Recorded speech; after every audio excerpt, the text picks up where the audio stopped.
ಎಲ್ರಿಗೂ ನಮಸ್ಕಾರ.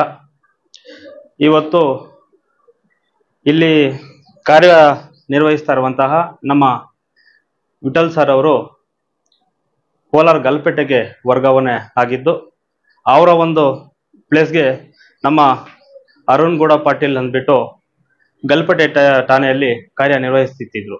ಮತ್ತೆ ನಮ್ಮ ವಿಠಲ್ ಸರ್ ಅಲ್ಗೋಗಿದ್ದಾರೆ, ಮತ್ತೆ ನಮ್ಮ ಅರುಣ್ ಗೌಡ ಪಾಟೀಲ್ ಸರ್ ಇಲ್ಲಿಗೆ ಬಂದಿದ್ದಾರೆ. ನಮ್ಗೆಲ್ಲ ಸಂತೋಷದ ಒಂದು ಸುದ್ದಿ. ಯಾಕಂದ್ರೆ ಅಪಾರವಾದ ಒಂದು ಕನ್ನಡ ಅಭಿಮಾನ ಇರುವಂತಹ ನಮ್ಮ ಅರುಣ್ ಗೌಡ ಪಾಟೀಲ್ ಸರ್ ಅವರು ನಿಜವಾಗ್ಲೂ ಕೂಡ ಹೆಮ್ಮೆ ಆಗುತ್ತೆ. ಇಂತಹ ಒಂದು ಆಫೀಸರ್ಸು ಕನ್ನಡದ ಅಭಿಮಾನ, ಒಂದು ಕನ್ನಡ ನೆಲ ಜಲ ಭಾಷೆಗೆ ಏನಾದ್ರು ಧಕ್ಕೆ ಆದ್ರೆ ನಾನು ಕೂಡ ಇದ್ದೀನಿ ಅಂತ ಧೈರ್ಯ ತುಂಬಿ ನಮ್ಮ ಸಂಘಟನೆಗಳಿಗೆ ಬಲ ತುಂಬುವಂತಹ ವ್ಯಕ್ತಿ ನಮ್ಮ ಅರುಣ್ ಗೌಡ ಪಾಟೀಲ್ ಸರ್ ಅವರು. ಅವ್ರಿಗೆ ನಿಮ್ಮೆಲ್ಲರ ಪರವಾಗಿ ನಾನು ಗ್ರಾಮಾಂತರ ಠಾಣೆಗೆ ಆಗಮಿಸಿರುವಂತಹ ನಮ್ಮ ಅರುಣ್ ಗೌಡ ಪಾಟೀಲ್ ಸರ್ಗೆ ಹೃತ್ಪೂರ್ವಕ ಸ್ವಾಗತವನ್ನ ನಾನು ಬಯಸ್ತಾ ಈ ಸಂದರ್ಭದಲ್ಲಿ. ಯಾಕೆ ಅಂದ್ರೆ ಅವಾಗ ತಾನೇ ಹೇಳ್ತಿದ್ರು ಕನ್ನಡ ಅಂದ್ರೆ ತುಂಬಾ ಅಭಿಮಾನ ಇದೆ ನನಗೆ ಅಂತ. ಆದ್ರಿಂದ ಹುಟ್ಟು ಸಾವುಗಳ ಮಧ್ಯೆ ನಾವೇನಾದ್ರೂ ಸಂಪಾದನೆ ಮಾಡ್ಬೇಕು ಅಂದ್ರೆ ಪ್ರೀತಿ, ವಿಶ್ವಾಸ, ನಂಬಿಕೆಯನ್ನ ಗಳಿಸ್ಬೇಕು. ಅದರಲ್ಲಿ ನಮ್ಮ ಅರುಣ್ ಗೌಡ ಪಾಟೀಲ್ ಸರ್ ಅವರು ಎರಡನೇ ಮಾತೇ ಇಲ್ಲ. ಯಾಕಂದ್ರೆ ಗಲ್ಪೇಟೆ ಪೊಲೀಸ್ ಠಾಣೆ ಕೋಲಾರದಲ್ಲಿ 2.5 ವರ್ಷ 3 ವರ್ಷ ಕೆಲಸವನ್ನ ಅಲ್ಲಿ ನಿರ್ವಹಿಸಿದ್ದಾರೆ.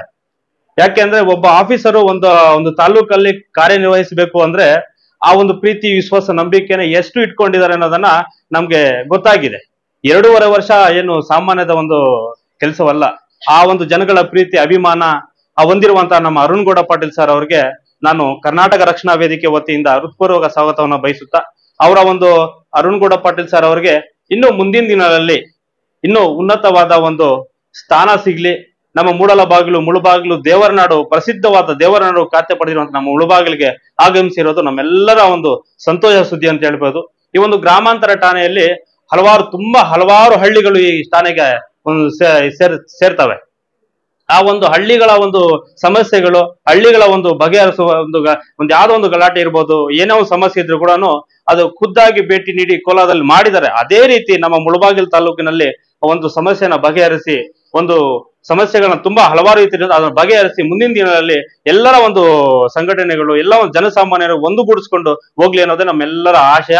ಆದ್ರಿಂದ ನಮ್ಮ ಅರುಣ್ ಗೌಡ ಪಾಟೀಲ್ ಸರ್ ಅವ್ರಿಗೆ ಮಗದೊಮ್ಮೆ ನಾನು ಹೃತ್ಪೂರ್ವಕ ಸ್ವಾಗತವನ್ನ ಬಯಸ್ಕೊಂತ ಈ ಸಂದರ್ಭದಲ್ಲಿ ಎಲ್ಲ ನಮ್ಮ ಕರ್ನಾಟಕ ರಕ್ಷಣಾ ವೇದಿಕೆಯ ಎಲ್ಲ ಅಧ್ಯಕ್ಷರು, ಉಪಾಧ್ಯಕ್ಷರು, ಒಂದು ಪಂಚಾಯಿತಿಯ ಸದಸ್ಯರುಗಳು ಎಲ್ಲರೂ ಕೂಡ ಆಗಮಿಸಿ ಅವ್ರನ್ನ ಸ್ವಾಗತ ಬಯಸಿದೀವಿ. ಅವ್ರಿಗೆ ಒಳ್ಳೇದಾಗ್ಲಿ ಅಂತ ಈ ಸಂದರ್ಭದಲ್ಲಿ ಹೇಳ್ತಾ ಈ ನನ್ನ 2 ಮಾತನ್ನ ಮಾತಾಡ್ಲಿಕ್ಕೆ ಅವಕಾಶ ಮಾಡಿಕೊಟ್ಟ ಅರುಣ್ ಗೌಡ ಪಾಟೀಲ್ ಸರ್ ಅವ್ರಿಗೆ ಹೃತ್ಪೂರ್ವಕ ಧನ್ಯವಾದ ಹೇಳ್ತಾ ನಾನು 2 ಮಾತು ಮುಗಿಸ್ತಾ ಇದೀನಿ. ಜೈ ಹಿಂದ್, ಜೈ ಕರ್ನಾಟಕ, ಮತ್ತೆ ನಮಸ್ಕಾರ. ನಾವು ಇವತ್ತಿನ ದಿನ ಎಷ್ಟು ಸಂತೋಷ ಅಂದ್ರೆ ನಮ್ಗೆ ಒಳ್ಳೆ ಆಫೀಸರು, ಒಳ್ಳೆ ಪೊಲೀಸ್ ಆಫೀಸರ್ ಬಂದಿದ್ದಾರೆ ಅಂದ್ರೆ ಅದು ನಮ್ಗೆ ಅಷ್ಟು ಸಂತೋಷ ಆಗಿದೆ. ಹಾಗೆ ನಾವು ಇವಾಗ ಹೇಳ್ಬೇಕಾಗಿರೋದು ಏನಂದ್ರೆ, ಇವಾಗ ಕಳೆದ 2 ವರ್ಷದಿಂದ ಗಲ್ಪೇಟೆಯಲ್ಲಿ ಕೆಲಸ ಮಾಡಿದ್ದಾರೆ ಸರ್ ಅವರು. ಆ ಗಲ್ಪೇಟೆಯಲ್ಲಿ ಎಷ್ಟು ಚೇಂಜಸ್ ಇದೆ, ಕೋಲಾರ ಡಿಸ್ಟಿಕ್ ಅಲ್ಲೇ ಎಷ್ಟು ಚೇಂಜಸ್ ಅನ್ನ ಇದ್ ಮಾಡ್ಕೊಂಡ್ರು ಅಂತ ನಮ್ಗೆಲ್ಲರಿಗೂ ಗೊತ್ತೇ ಇರುತ್ತೆ. ಹಾಗೆ ಅದೇ ಚೇಂಜಸ್ ಅನ್ನ ನಮ್ಮ ಮುಳಬಾಗಿಲು ತಾಲೂಕಲ್ಲಿ ತಂದು ನಮ್ಮ ಯುವಕರಿಗೆ ಒಳ್ಳೆ ಸಪೋರ್ಟ್ ಅನ್ನ ಕೊಟ್ಟು, ಹಾಗೆ ಒಳ್ಳೆ ಕಾರ್ಯಕ್ರಮಗಳನ್ನ ಮಾಡುತ್ತಾ ಒಳ್ಳೆ ಅವೇರ್ನೆಸ್ ಪ್ರೋಗ್ರಾಮ್ಸ್ ಮಾಡಬೇಕು. ಹಾಗೆ ಯಾಕಂದ್ರೆ ಇವಾಗ ಪ್ರತಿದಿನ ನಾವು ಒಂದು 5-6 ಆಕ್ಸಿಡೆಂಟ್ಸ್ ನ ಕಂಡು ಬರ್ತಿದೀವಿ ಮುಳಬಾಗಿಲು ತಾಲೂಕಲ್ಲಿ. ಅದ್ ನಮ್ಗೆಲ್ಲರಿಗೂ ಕಂಡು ಬರ್ತಿದೆ. ಹಾಗೆ ಅದನ್ನ ಆ ಟ್ರಾಫಿಕ್ ಅವೇರ್ನೆಸ್, ಹಾಗೆ ಯೂತ್ಸ್ ಅಲ್ಲಿ ಹಲವಾರು ಅವೇರ್ನೆಸ್ ಕೊಡುವಂತ ಪ್ರೋಗ್ರಾಮ್ಸ್ ಅನ್ನ ನಾವು ನೋಡ್ಕೊಂಡು ನಾವೆಲ್ಲರೂ ನಿಮ್ಗೆ ಸಪೋರ್ಟಿವ್ ಆಗಿರ್ತೀರಿ ಸರ್ ಎಲ್ಲದರಲ್ಲೂ. ಅಂತ ಒಂದು ಒಳ್ಳೆ ಚೇಂಜ್ ನ ತಂದು ನಮ್ಮ ಮುಳಬಾಗಿಲನ್ನ ಒಳ್ಳೆ ಚೇಂಜ್ ಅಂತ ನಾವು ಒಂದು ಬದಲಾವಣೆ ಅಂತ ಸ್ಟಾರ್ಟ್ ಮಾಡ್ಬೇಕು ಅಂತ ಒಂದು ಮನವಿಯನ್ನು ಮಾಡ್ಕೋತಿದ್ದೀನಿ. ಸೊ ಮೇನ್ ಹೇಳಕ್ ಇಷ್ಟಪಡೋದೇನಂದ್ರೆ, ನಮ್ಮ ಹುಸೇನಣ್ಣ ಅವರ ಅಧ್ಯಕ್ಷತೆಯಲ್ಲಿ ಹಾಗೆ ನಮ್ಮ ಕರವೇ ಸದಸ್ಯರೆಲ್ಲರೂ ಇದ್ದಾರೆ. ಅವ್ರ ಪರವಾಗಿ ನಿಮ್ಮನ್ನ ಮುಳಬಾಗಿಲು ತಾಲೂಕಿಗೆ ಸ್ವಾಗತವನ್ನು ಬಯಸ್ತೇನೆ ಸರ್. ಧನ್ಯವಾದ.